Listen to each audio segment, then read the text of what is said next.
So we've got another question here from John in Falkirk. So people in the Leave campaign were found guilty of breaking the law on spending. Why is the result of the referendum not invalid? The legalistic answer is that there is not a connection between election infringements and invalidating the results. So the Electoral Commission has certain powers to investigate, it's imposed some fines, it's made some referrals to the police last week around one of the campaigning groups.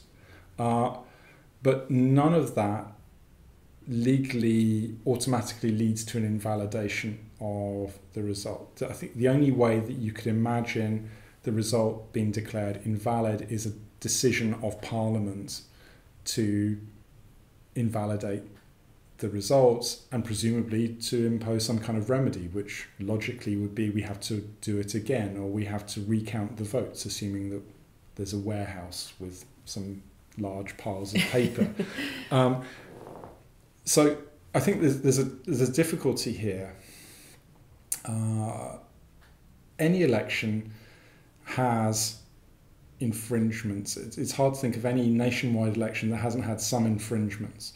So if you take the line, which I really understand from John, which is that infringement should lead to invalidation, we wouldn't have any national elections that could stand up because we've had legal cases, we've had fines from the Electoral Commission for the whole period that the Electoral Commission has existed. So it's not to excuse that or say it's acceptable. I think it says something about the limited powers that the Commission has to police these kind of things. But ultimately, invalidating elections are a political kind of decision, particularly at a national level. You know, local elections sometimes do get rerun because of fraud, but that's because it's much more manageable to identify the impact of the problem. To take a slightly different tack, let's assume that there's a case that is found against one of the groups that they've used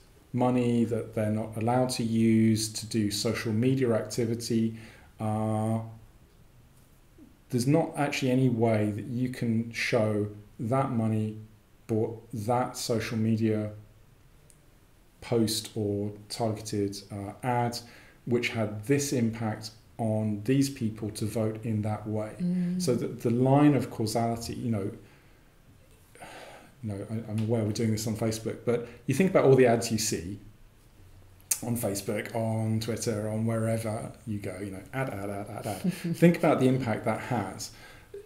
It's people either aren't aware or don't know or just ignore a lot of the advertising that goes on. So to be able to say these ads had this measurable impact is effectively impossible. So even to gauge the size of the impact is, I think, largely impossible at this stage. There's also a problem that you can make an argument about, well, what spending do we look at? So one of the counter-arguments you've seen from Leave campaigners is that the restrictions on spending only apply during the official campaign period.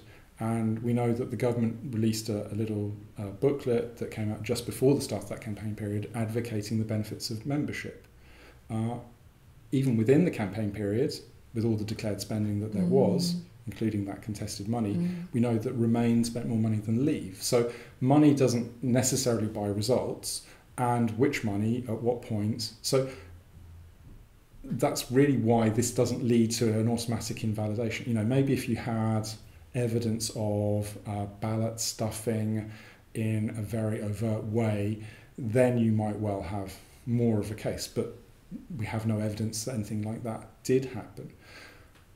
Really what I think this speaks to is relatively low levels of confidence in politicians and the political system, that a lot of time and effort has gone in to investigating these things, and I think again that's right and proper, but trying to focus on this wasn't fair. Thinking about my background, looking at Eurosceptics, they spent many years saying that this wasn't fair, that the vote in 1975 wasn't fair because there were lies and there were imbalances in the campaigns and things change without our approval.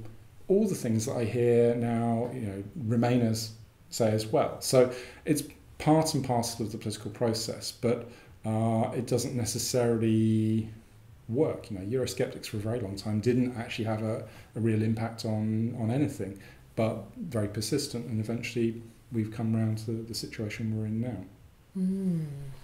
So it's about kind of the evidence you have and the ability to connect it to the impact. It's the scale of it, and who's going to do it. The Electoral Commission's not able to make that kind of decision, and again, it would raise as many problems. There'd be a lot of people saying, look, we've got unelected bureaucrats trying to stop the will of the people, frustrate the process, and the establishment will do anything it can to stop this happening.